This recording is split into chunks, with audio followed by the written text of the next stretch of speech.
아마 많은 분들이 마음속으로 이 질문을 계속 되뇌고 계실 거예요. 저도 충분히 이해합니다. 하지만 정말 그럴까요?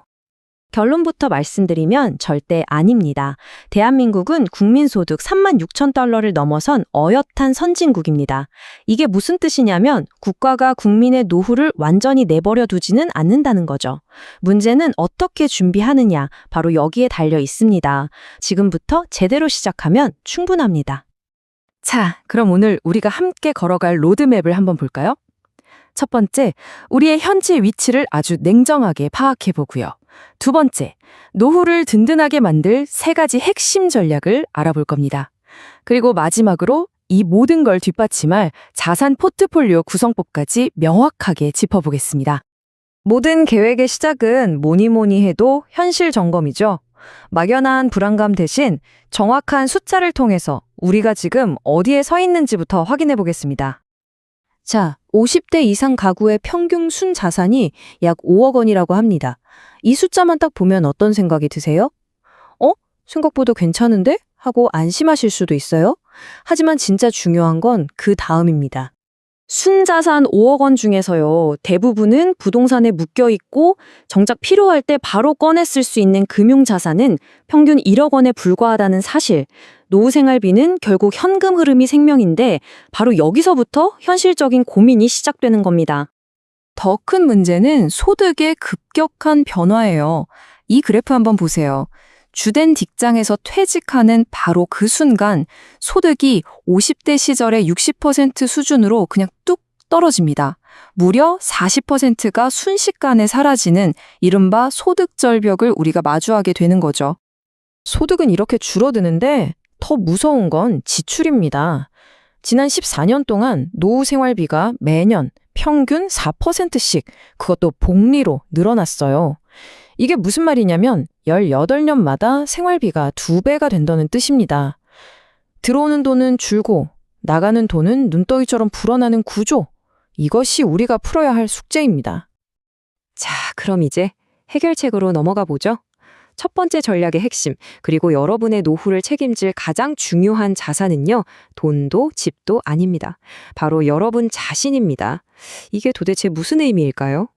이 비교를 한번 보세요. 정말 놀랍지 않나요? 똑같이 5억 원을 가진 사람이 60대에 계속 일을 해서 생활비를 벌면 70세의 자산이 7억 4천만 원으로 불어나 있습니다. 반면에 일하지 않고 모아둔 자산을 빼서 쓰면요, 2억 원만 남게 되죠. 똑같은 10년인데 결과는 하늘과 땅 차이입니다. 바로 이 60대가 우리 노후의 골든타임인 셈이죠. 그래서 핵심은 바로 이겁니다. 60대의 그 골든타임을 제대로 활용하기 위해서 50대인 바로 지금 나 자신에게 투자해야 한다는 거예요. 자격증을 따거나 내가 하던 일의 전문성을 더 깊게 파거나 재취업 시장을 미리 준비하는 것. 이게 은행에 1호간 넣어두는 것보다 훨씬 더 강력한 현금 흐름을 만들어낼 수 있습니다. 이제 두 번째 전략으로 가보겠습니다. 우리 노후의 가장 든든한 주춧돌, 바로 연금입니다. 우리가 가진 이 연금 제도를 120% 활용하는 방법을 알아보죠. 여러분, 물가 상승률을 알아서 반영해주는 유일한 소득원이 바로 국민연금입니다. 이보다 더 좋은 노후 상품은 없다고 보셔도 돼요. 혹시라도 경력 단절 때문에 못 낸 기간이 있다면 추후 납부 꼭 활용하시고요. 소득이 없어도 임의 가입으로 가입 기간을 늘리세요. 심지어 60세가 넘어도 연장 가입을 통해 연금액을 더 키울 수 있습니다. 그리고 퇴직연금. 여러분, 이거 그냥 예금 통장처럼 생각하시면 절대 안 됩니다. 연 5에서 6% 수익률을 목표로 아주 적극적으로 운용해야 할 투자 자산이에요. 30년 동안 이걸 그냥 방치하느냐, 아니면 꾸준히 굴려서 키우느냐에 따라 은퇴 시점의 자산 규모가 정말 엄청나게 달라집니다. 지금 당장 본인 퇴직연금 계좌 한번 열어보세요. 자, 세 번째 전략으로 넘어가 보겠습니다. 우리 자산의 가장 큰 부분을 차지하는 바로 집.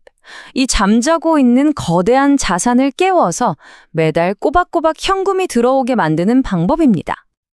그게 바로 주택연금, 즉 영모기지라는 겁니다. 개념은 아주 간단해요. 내가 가진 집에 평생 살면서 그 집을 담보로 국가에서 매달 생활비를 연금처럼 받는 거죠. 그리고 내가 세상을 떠나면 그 주택으로 상환하는 구조입니다. 자산을 그냥 깔고 앉아 있지 말고 현금 흐름으로 바꾸는 지혜가 필요한 때입니다. 현재 공시가격 12억 원 이하 주택이라면 가입이 가능합니다. 내 가장 큰 자산인 집을 노후 생활비라는 아주 안정적인 월 소득원으로 바꿀 수 있는 정말 효과적인 방법이니까 꼭 한번 알아보세요. 자, 이제 거의 다 왔습니다. 마지막으로 앞서 말씀드린 이 모든 전략들을 탄탄하게 받쳐줄 금융자산 포트폴리오를 어떻게 구성해야 할지 그 조언을 드리겠습니다. 안정적인 노후를 위한 포트폴리오 예시를 한번 볼까요? 40%는 채권이나 예금으로 안전하게 원금을 지키고요. 30%는 S&P 500 같은 우량 주식으로 물가 상승률 이상의 성장을 누리는 합니다. 20%는 여러 부동산에 투자해서 월세처럼 꾸준한 배당을 받는 리츠에 나머지 10%는 달러 자산으로 혹시 모를 위기에 대비하는 거죠. 아주 균형 잡힌 구성이죠. 그런데 여기서 정말 중요한 원칙이 있습니다. 이 포트폴리오를 절대로 한 번에 확 바꾸시면 안 돼요. 2, 3년에 걸쳐서 천천히 예금이 만기될 때마다 우량자산으로 조금씩 옮겨가는 방식으로 조정해야 합니다. 특히 연금저축계좌를 활용하면 세금을 엄청나게 아낄 수 있다는 점도 꼭 기억하시고요. 오늘 꽤 긴 내용을 함께 살펴봤습니다. 여러분, 늦었다고 생각하는 바로 그 순간이 사실은 무언가를 시작하기에 가장 빠른 때입니다. 지금 바로 행동에 옮기시길 바랍니다.